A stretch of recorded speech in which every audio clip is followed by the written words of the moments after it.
Hey guys, what's up? Thanks for tuning in to the second video of our brand new video series, Chris and Andreas Explain Snowboarding. Yeah, where we dissect the anatomy and terminology of snowboarding. And hopefully we can help you determine which board will be best for the kind of terrain you want to ride. Yeah, so the first episode we covered noses, this one we're covering profiles of snowboards. That's what the board looks like from the side. Guys, before we get into it, if you do enjoy this video, please like, share, and subscribe, and help out all of those fellow snowboarders out there, and of course, us. Yeah guys, we're just two bums who hang out and go snowboarding in Whistler. I work at a shop and Chris just makes YouTube videos, so every little bit helps us to keep doing what we do. Yeah, so if you are interested in buying any of the snowboards featured, we're gonna have links to all of those below, and every click that you do does help us out a bit. So, please do that. Cool. Alright guys, so the first category we're going to be talking about is cambered snowboards. Cambered snowboards are the tried and true traditional shape to snowboarding, and if you were learning how to snowboard back in the 90s like I did, then you learned on a cambered snowboard. Yeah, me too. Yeah, the cool thing about the camber boards is that when you're putting pressure on them, the whole board, the whole edge is in contact with the snow. Yeah, so it feels way more stable, gives you all of that stability when you're at higher speeds, and also gives you a lot more pop. Yeah, the stability I think is really key, especially when you're going at higher speeds, because there's a lot more consistency I think in the feel of the snowboard. And then when you start getting into doing like fast turns and carves, there's that like rhythm you get out of the board as well, because it does, when you push in, it pushes back, and so you do get a rhythm when you're getting into turns or when you're going off jumps, and you can feel that pop, that energy stored in it like a diving board. Exactly. Way more responsivity. Yeah, so going fast, I think camber boards are the best. Definitely feel it throughout the board. You don't get any chatter from the, or not as much chatter from the front of the board. And the board sort of always wants to return back to that arced shape. So it's very responsive, it's very energetic. Going off jumps, you feel it on the side hits, anything to do with getting an ollie, you feel that camber pop for sure. Yeah, when you're landing a jump, camber really sucks you in. The nature of a cambered snowboard always wants that board to spring back into its original shape. So it's very lively when you're carving.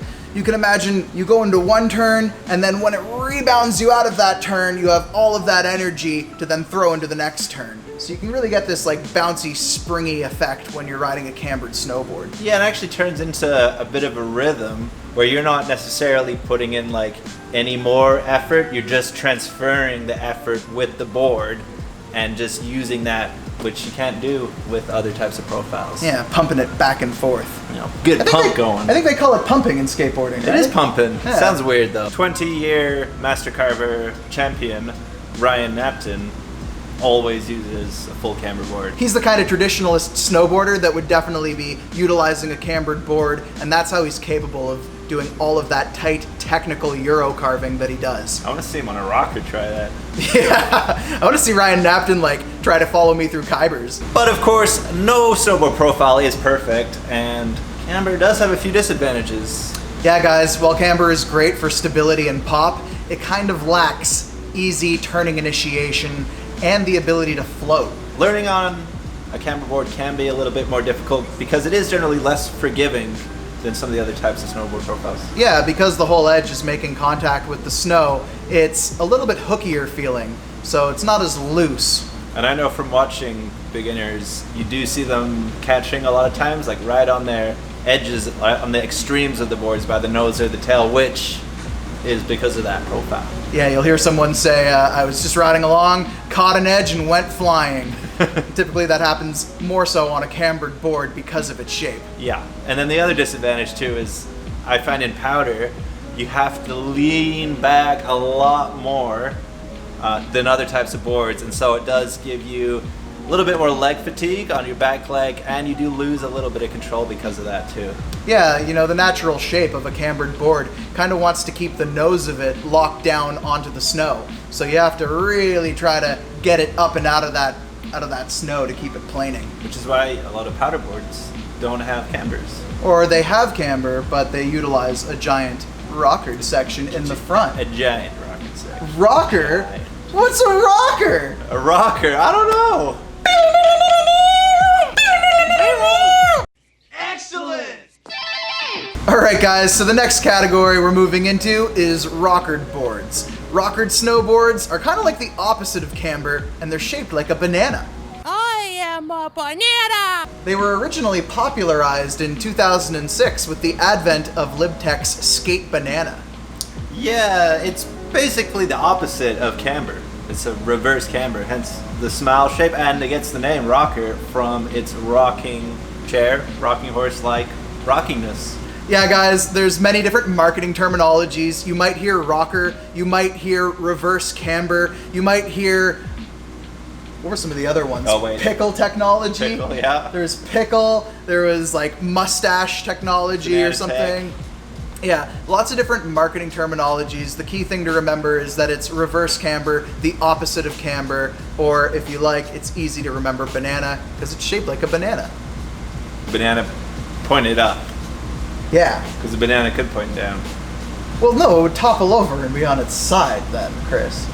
Yeah, and due to the shape of a rocker board, when you're standing on it and the board is weighted, it is going to have a less effective edge than a camber board.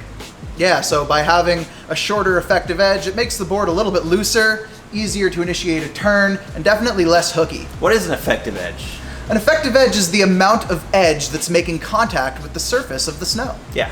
So for a camber, it's basically the whole thing. Yeah, it's making contact with the snow from tip to tail. And with a rocker, it could be half or 3/4. Yeah, you got more forgiveness. because there's more tip and tail off the ground. Especially at the extremes. Yeah, and that tip and tail gives you really good turning initiation, and it also gives you really good flotation. It's a lot easier to get a rockered snowboard to plane out of the snow. And because of the shape of the snowboard, when you lean back on it, just like when you lean back on a rocking chair, it really brings the front of the snowboard up and out, and so it just naturally helps your snowboard to float through that deep powder. Yeah, break through that crust. You can imagine that with a cambered snowboard, you have to drive that board into its turn to get it to arc around. Versus with a rockered snowboard, it's already in that arced up shape. So it's already in the shape of a turn, making it way easier to initiate a turn. It's also maybe a little bit easier to ride if you were in tight areas, like trees for example, because the whole board is pivoting from that center point, making it less hooky, and you're not having to rely as much on the edges. I think another area that the rocker really stands out is in the terrain park as well. Because of that shape, it makes it super forgiving for anything that involves spinning. Yeah, so you can go into switch super easy. Yeah, so it's a lot easier to ride along and then just to spin into switch because the board is naturally going to be catch free. Also on boxes, spinning, and even when you're landing stuff, if you land a little bit off center, it has way more forgiveness in the board. And just like with cambered boards, no board is perfect, so there are some disadvantages. The main thing I notice with rocker boards is that instability you get when going at high speeds. You will notice, because the whole board isn't in contact with the snow like a camber, you do get a little bit more wiggles and just a little bit less confidence in your board, especially when you're going fast. Sometimes when I freestyle, I lose confidence. Yeah, a little bit less stable, I would say. Which I don't get as much with camber. I find camber plows through. That rocker, it can get manipulated a bit more by the inconsistencies in the snow. Yeah, it's a little bit looser feeling, so not as stable. Can be a little bit squirrelier at high speeds. Squirrelier. I like for the word sure. squirrely. Squirrelier. Yeah. And then I was gonna say, I think it's actually like, a lot of people seem to have this misconception that like rockered snowboards are way easier to ride, but I actually think it's harder to ride a rockered snowboard well, especially at high speeds. especially you know what high I mean? speeds. Like you're, high speed, the speed is where they get separated, I think, most. yeah, like you've got to hope that you have some other edge technology like magnet traction or something like that to hold on. If if you're trying to do more expert level riding on a pure rockered snowboard. And then of course the other main disadvantage is you don't get that pop because of the profile. You don't get anything back from the snowboard. Yeah, because the board's not returning to that original shape. It doesn't have anywhere near as much energy. Cambered board, you get all that rebound and snapback, versus on a rockered board, not so much. It's a little bit deader feeling. Yeah, so I definitely notice it going off at jumps, going off at side hits, anything that involves you loading and popping, you don't get the same amount with the rocker, for sure. It doesn't give you the same feedback in the board that can like force you into the next turn and get that rhythm that you can get with a camber. You don't quite get that same thing with the rocker. And next up are hybrid profiles, which are a natural evolution between the Camber Profile and the Rocker Profile, where they try to take all of the best things from each without getting any of the negatives. Hybrid snowboards are probably the biggest category of snowboards in the modern world. Most snowboards today are going to use some form of hybridization between camber and rocker. The three main types of hybrids you're going to see are Camrock, which has got camber under the foot and rocker in the tip and the tail. Flat snowboards. It's flat. They're typically just flat, and They sometimes might have a little bit. They might have a little bit of rocker in the tip and the tail. And then what we would call Flying V or C2BTX hybrid. You got a little bit of rocker right between your feet, and then camber in the rest of the board. Yeah, rocker between the feet, camber underfoot. And the first one that we're going to cover is Camrock. Yeah, so Camrock is probably one of the most popular shapes that you're going to see on the market today. It still maintains that dominant camber profile, which is that traditional way of snowboarding where you still get really good pop and stability. But there's a little bit of a rockered section in the tip and the tail, which means that when you look at that board, if it's flat on the ground, the lip and the nose are going to raise off the ground just slightly to give it easier turning initiation and also better float. Yeah, the thing I love about this board is the versatility that you get in it. You're still going to get a lot of pop going off of jumps and features. You have that forgiveness when you're going into turns or when you're landing things. Yeah, it's a little bit less hooky because the contact points are brought in more, and it's probably a little easier to do a wheelie on or a manual. Yeah, this is a great one board for a mountain like Whistler where you have park, steeps, trees, powder, because you can do everything on it. I would say the Camrock boards are still maybe a little bit more leaning towards the side of someone who's looking to do groomered runs, who still wants that carvability out of a snowboard, and wants that traditional feel of having a lot of pop out of the board still. Sweet. Yeah, so examples of a Camrock board, something like the Jones Mountain Twin here, the Capita DOA, one of our most popular selling boards. Oh, the Assassin by Solomon is also a Camrock profile. So yeah, very versatile, definitely our most popular selling category. All right, so next up, Chris is holding a flat board. Yeah, this crazy little mama that I got here is the Slush Slasher flat base, and generally flat boards come in two categories, the park or the powder. And I think people like flat boards because it has that consistency of feel throughout the board. Yeah, it's very stable feeling, much like a cambered snowboard, but because it's not returning to that shape, it's a little bit less hooky. Yeah, people like this type of board in the park, especially on boxes, rails. Yeah, and you see a lot of the powder boards where they have a flat base with a rockered out nose, and that's generally going to give you really good float. It's going to give you really good surfability. Yeah, so flat boards, consistent, predictable, great for riding boxes on. Great for someone that wants to progress their park, right? Oh yeah, in general, like flat boards are just great for progression, especially in the park. Stable, but not overly hooky. All right, and then the last one is the Flying V. Yeah, guys, so you might hear different marketing terms for this classification. Burton calls it Flying V, LibTech calls it C2BTX, Nitro calls it Gullwing technology. But what does it all mean? It means that there's rocker between your feet and camber under your foot.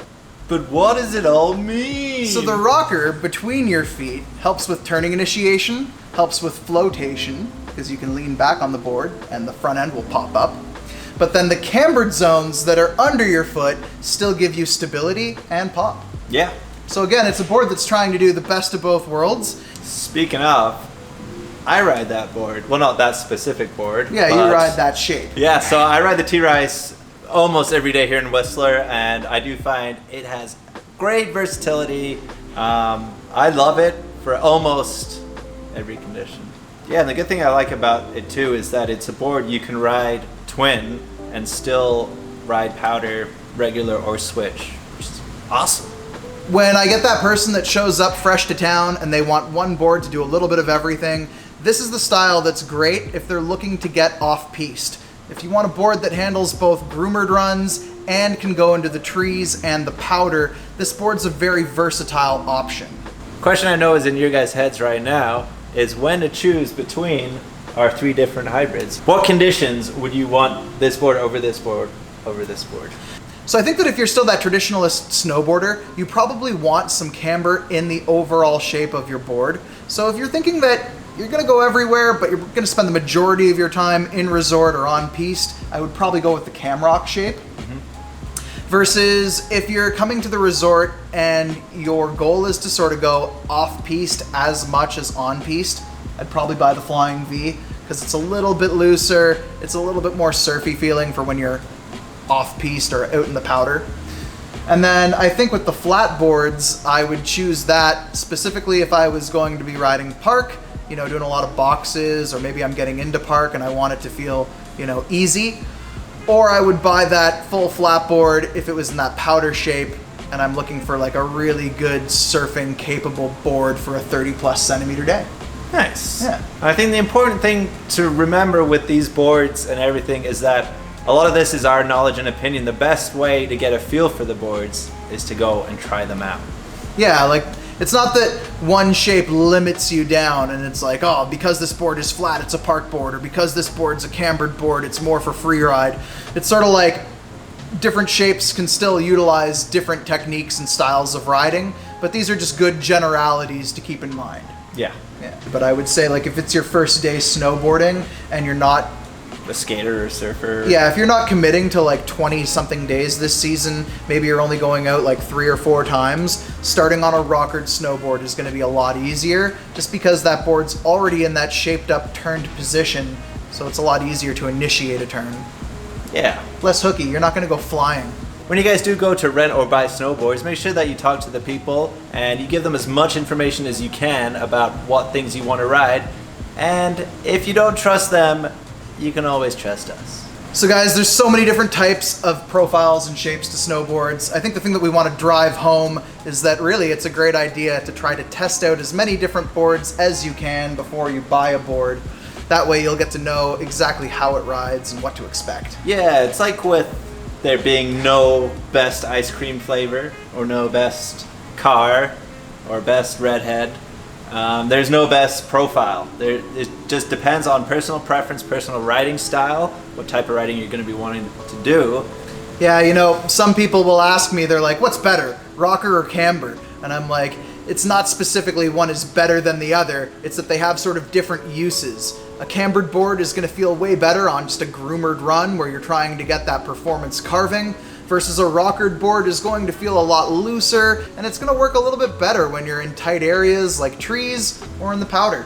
Yeah, I know personally, I was a big camber person growing up, just camber, and it wasn't until I really got into hybrids that I now ride a hybrid and a flat board as my 2 boards, and I don't have a camber in my core quiver, which is a word I don't like saying, but in my quiver.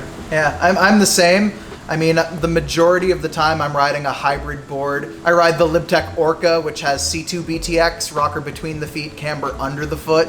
And I find that for the conditions that we have here in Whistler, where it's varying, to say the least, it's... By the hour. Yeah, it's easy to get that board to work all over the mountain. So it's like a Swiss Army knife. Yeah. It's actually, our 2 board quivers are like identical but different. Yeah, I read the Orca and the T-Rise and the Mind Expander and the Storm Chaser. Yeah, they're very similar.